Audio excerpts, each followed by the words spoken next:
Dan hanya Allah yang mengetahui. Tadi dikte. Sok. Dikte ayat mutasyabihat. Tadi Muhammad sudah kan? Ya. Ayat mutasyabihat adalah ayat-ayat Allah dalam Al-Qur'anul Karim yang sulit diambil arti oleh kemampuan manusia.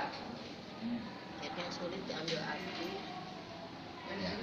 diambil arti Berdasarkan kemampuan manusia atau oleh kemampuan manusia, dan hanya Allah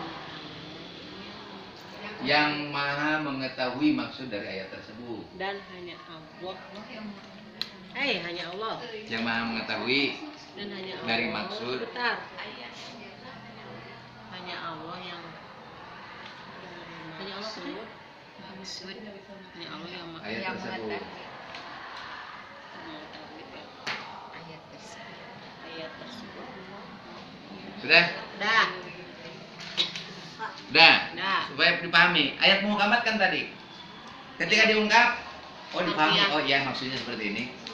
Nah, di tengah-tengah yang masih belum dipahami secara lafziyah atau dijabarkan dari sisi lugawi, maka masih bisa ditafsirkan dengan cara yang lain. Ya, dijabarkan dengan cara yang lain. Ayat-ayat yang kandungan hukumnya masih mengandung kontroversi, berbeda pendapat di kalangan orang. Nah, perlu dijabarkan dengan tafsir. Nah, sementara ada ayat Al-Qur'an, ya, orang sulit untuk menjaga makna hakiki, makna yang sebenarnya. Wallahu a'lam bimuradi. Hanyalah Allah yang maha mengetahui terhadap maksud ayat tersebut. Ya, walaupun para ahli tafsir tertentu ya, mencoba menafsirkan dari ayat tersebut, tetapi ujung-ujungnya wallahu a'lam. Hanya Allah yang maha tahu. Contoh apa? Alif lam mim. Ya. Diterjemah Al-Qur'an cukup hanya Alif lam mim. Apa artinya? Apa maksudnya? Hukum apa yang dapat diambil dari alif lam mim? Artinya berdasarkan kemampuan manusia. Nah, itulah ayat apa tadi? Mutasyabihat. Ayat mutasyabihat. Pak, izin lakap. Mangga. Izin lah. Yasin.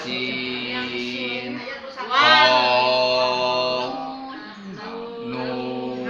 Oh ya itu. Kaf. Ha. Ya. Ain. Shad. Apa ya? Ya dari situnya gitu. Anu kira-kira bahala orang keur diajar mah kayak sama naon bingung karena ada huruf-huruf.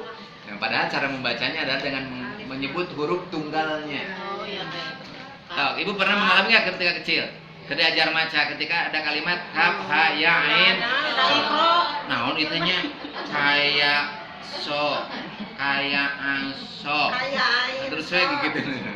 Padahal cukup saja dengan menyebut nama-nama huruf tunggalnya. Kaf, ha, ya, ain, so. Itu dari tata caranya membaca, dari tata cara membacanya sendiri sudah unik kan gitu Bu ya. Apalagi artinya unik menurut kita. Dan inilah kekuasaan Allah Subhanahu wa Ta'ala. Ibu-ibu yang dirahmati Allah, itulah pengantar awal.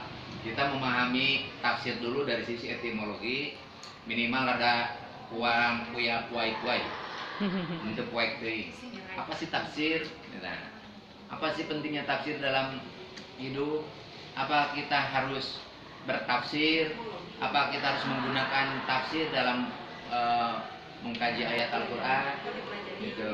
Apakah tafsir juga harus dipelajari? Sehingga ibu sendiri sudah bisa menyimpulkan. Tidak harus bertanya kepada rumput yang bergoyang. Tanya saja pada diri sendiri. Karena tadi penjabarannya ya seperti itu, ya. Seperti itu. Coba kalau tidak dijelaskan kan jadi tidak ngerti. Penjelasan naon kan gitu. Penjelasan untuk apa? Nah, sekarang sudah mulai diperlebar sedikit. Nah, jadi kita lebih memahami ya secara bertahap apa yang disebut dengan tafsir dan apa arahan tafsir ke depannya dalam hidup kita. Mudah-mudahan nanti ujung-ujungnya Pak santri kelas 3 jadi mampu jadi mufasir. Amin, Ya. amin. Yang salah satu syaratnya adalah molotok 30 juz. Ratusan ribu hadis-hadis sudah dipahami. Ya. Bahasa Arabnya dari sisi kaitan nahwu sorof, mantik, balagom, manik dikuasai semua. Gitu. Nah, itu. Nah, apakah kita masih memungkinkan? Nah itu tanyakan saja pada rumput yang Bergoyang. Jangan ditanya ke saya kalau gitu. Itu saja Bu materi kita hari ini. Mohon maaf apabila ada yang kurang. Tetapi saya selalu husnudzan kepada ibu-ibu. Berat memang pelajaran ini, tetapi jangan menyebabkan ibu patah semangat. Ini kita belajar tajwid hari teh. Kita mau hadir pas Senin mah. Cuma semangat, Bapak.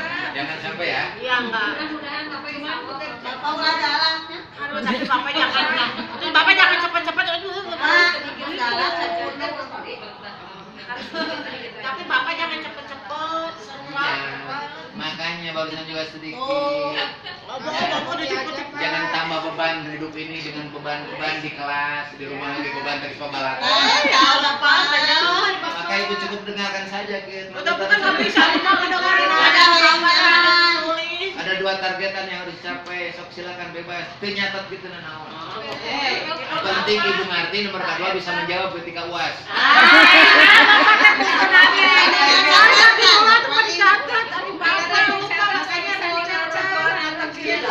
Nanti diapalinnya apa ya? Belajar bari ngopi, bari naon bebas. Ulah ikat.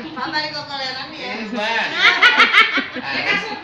Cuman jangan jadi alasan kayak ketika UAS. Tentunya tepat. Bapak tuh orangnya.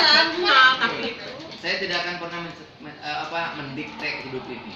Seenak didikte. Silakan saja. Tapi lo Bapak ini cepet-cepetnya kita bener-bener jadi. Oh jadi harus diperlambat di didikte. Jadi buyar. Paman ini pas yang materina lah terus diterangkan, jadi kita baca dulu.